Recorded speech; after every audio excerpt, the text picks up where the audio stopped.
Plus en plus de Français partent en vacances à la dernière minute. À l'origine de ce boom, des prix cassés qui frisent l'insolation. Une semaine au ski à 350 € et encore plus incroyable, la Tunisie ou la Turquie à moins de 100 €. Mini-prix pour maxi arnaque ou bon plan à ne pas rater, que se cache derrière ces offres alléchantes. Pour le savoir, nous les avons testées.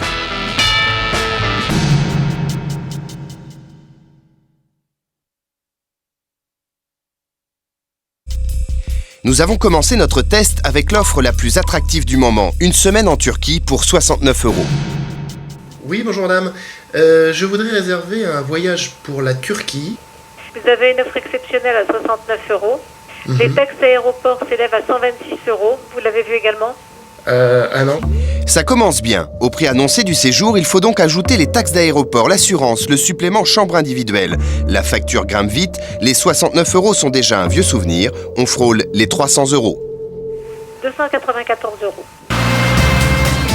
Aéroport de Roissy, quelques jours plus tard. Notre valise bouclée, nous nous mêlons au groupe de touristes. Départ pour Antalya, 20h15.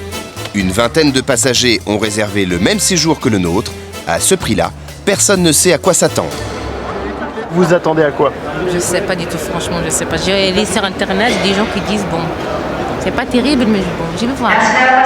Il y a les habitués du voyage pas cher, comme Gisèle, qui rêve déjà. On entend le coq qui chante, on entend les ânes qui brèvent. Généralement, on n'est pas déçus. À l'embarquement, nous découvrons le charter sur lequel nous allons voler. Et là, c'est la loterie. Certaines compagnies sont jugées à risque comme Onurair, interdite de vol en France pendant 12 jours en 2005. Nous aurons plus de chance, ce sera une compagnie sans histoire. Paris-Antalya, 4 heures de vol, pas de turbulence, mais côté plateau repas, pas de doute, on est bien dans une compagnie à bas prix. Pain caoutchouc avec du fromage, du jambon et puis une tranche de poivron. Bien, j'espère que je ne mangerai pas ça toute la semaine. Il est 4 heures du matin, nous sommes enfin arrivés. L'hôtel est annoncé 5 étoiles, un hall en marbre rutilant, des ascenseurs ultra modernes. Pour le moment, tout va bien. Pour ne pas fausser notre test, nous ne révélerons pas notre identité de journaliste au responsable de l'hôtel. Le lendemain, nous retrouvons Gisèle dans sa chambre. Premières impressions, plutôt pas mal. Oui, voilà, ça c'est ma chambre. Je suis à l'aise, oui. J'ai un grand lit, un bon matelas, la télévision, le bar. Pour les chambres, pas de problème. En revanche, Gisèle tient à nous montrer un petit détail très contrariant. Le problème, c'est la nationale. Vous voyez, là? Bon, pourquoi ils les mettent au bord de la route? Pourquoi ils les mettent pas là-bas, autour d'une colline?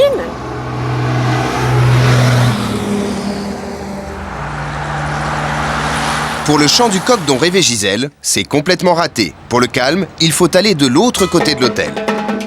Nous y retrouvons ce couple de retraités venus de Lorraine. Pour Dany et François, c'est la belle vie, à un détail près. C'est dommage qu'il n'y ait pas d'eau dans la piscine.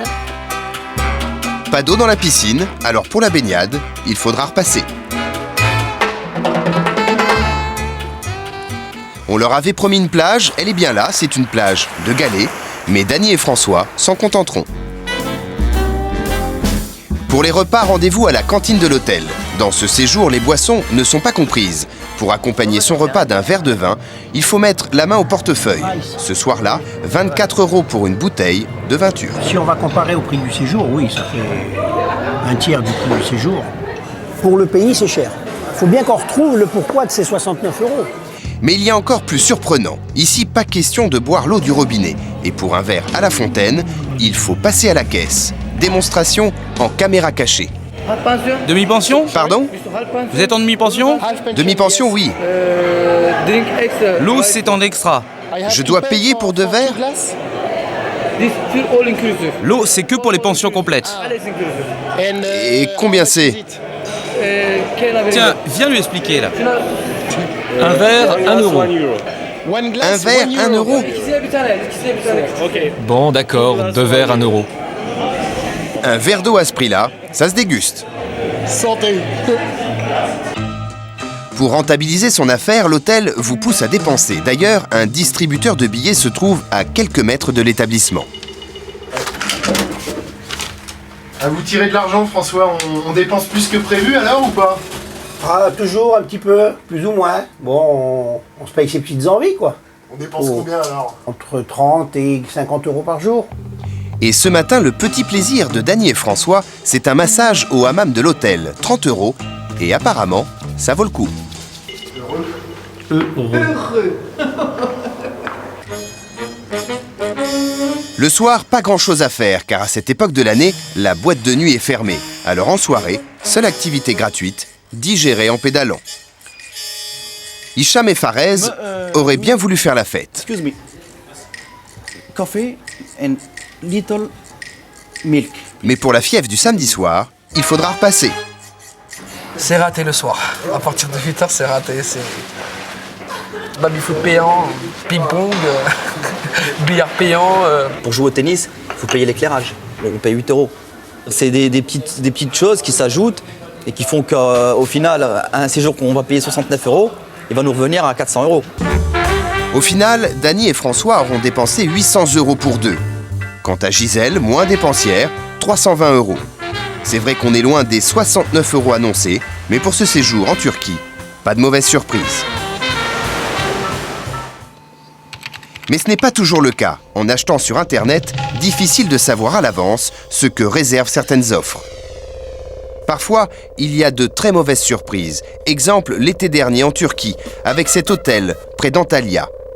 L'offre était alléchante, 3 étoiles, demi-pension, plage privée, 400 €, mais pour plusieurs Français, cela s'est très mal passé.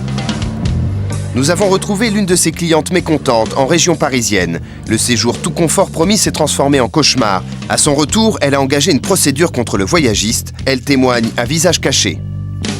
On découvre que la plage est à 200-300 mètres du bâtiment principal au lieu de 60 mètres, que la plage est publique et non pas privée, que les transats, les parasols sont payants et non pas gratuits. Le buffet est en plein soleil dès le matin à 40 degrés. Avec les aliments, on ne sait pas trop s'ils sont frais ou pas. Cet hôtel, nous l'avons retrouvé lors de notre séjour en Turquie. Visiblement dans le quartier, sa réputation n'est plus à faire. Ici, c'est un bon hôtel? Non, non, non. Pourquoi? Non. Non, il n'est pas bien? Pas bien. L'hôtel le voici. À cette époque hivernale, comme de nombreux établissements en Turquie, il est fermé. Mais il suffit d'un coup d'œil pour se rendre compte de son état déplorable. Des bâtiments fissurés, des équipements vétustes, des chambres minuscules, avec vue sur la salle de restaurant, pour 400 € la semaine. Cela ne fait pas vraiment rêver.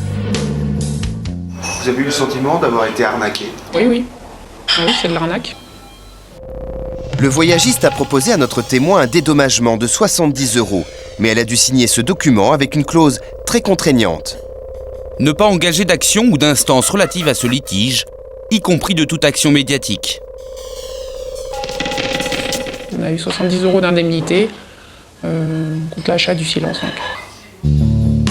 Le voyagiste a accepté de nous répondre sur cette clause très particulière.